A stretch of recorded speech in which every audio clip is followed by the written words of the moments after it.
What's going on, everybody? We're back with another diesel Mercedes. This one is in a 92 300. I think it's a C or an SE.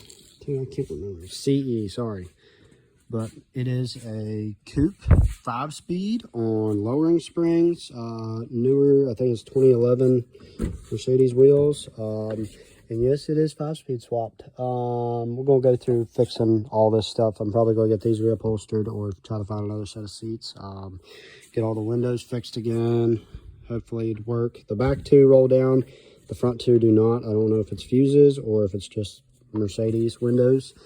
We're going to go through probably putting a radio in it sooner or later. We got to fix the key switch because it is a swapped car, and rewire the glow plug button underneath the dash. But this car is clean as can be other than the clear coat peeling. Zero rust on the entire car, no body damage. It does have a 300D fender on it, swapped on.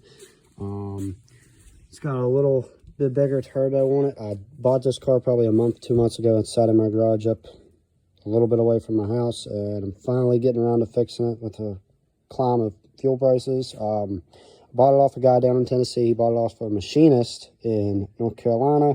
Great guy. Finally found him, got a hold of him. He told me everything I need to know about the car. He did a full stainless exhaust, all ply cut, all the way back, V-bands everywhere.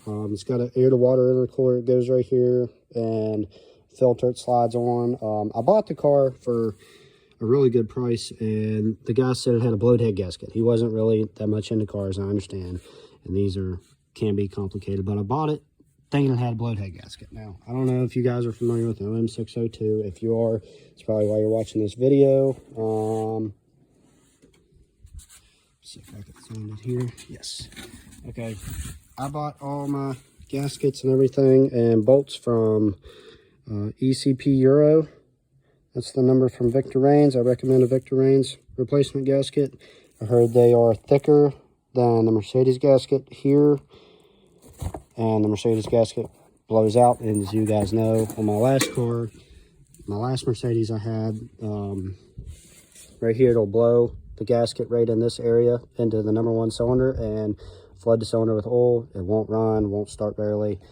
But yeah, this thing, it's already got the EGR delete done, bigger turbo, braided AN lines, just basic stuff. It's got a new clutch, new starter. I'm going to do a service on it real quick. And I went to go do a head gasket and tore it halfway down this apart. And whenever you guys go do a head gasket, make sure you zip tie the chain to the sprocket. I have heard horror stories of it jumping time on the pump. Me personally, I've never had it happen. But make sure you zip tie it and put it in top dead center. There is a mark on your camshaft, and it'll line up with your cam retainers right here. I can show you right here. As you can see, there's a little red mark on them all from the factory. You'll line this line up with your, let's see if I can find it here. Right here. You'll line it up with these lines right here. Boom, boom, boom. They're all the way down through there, but you can look through the sprocket right at the top, and you'll see the lines line up back through here. And you'll look down here if you want to check your timing chain stretch. And I don't know the proper terms for it right now. I might leave them in the comments, but it does not have any timing chain stretch. It was replaced by the old owner. He was a machinist.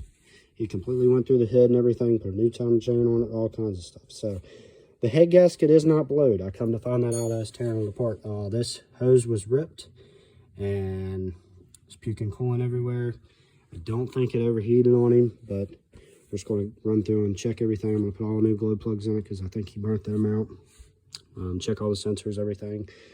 Make sure everything's in good mechanical shape and put it back together. And if it does end up needing a head gasket, I got one. Oh, make sure whenever you do a head gasket, I would not buy a cheap socket. I would personally buy a good socket, if I can find it here somewhere. I went with a snap-on socket, just because I've heard horror stories of them breaking off in the head. It is a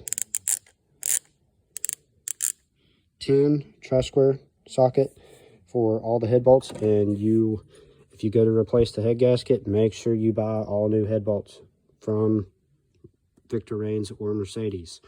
But yeah, it should come with all the torque specs and everything for all these bolts.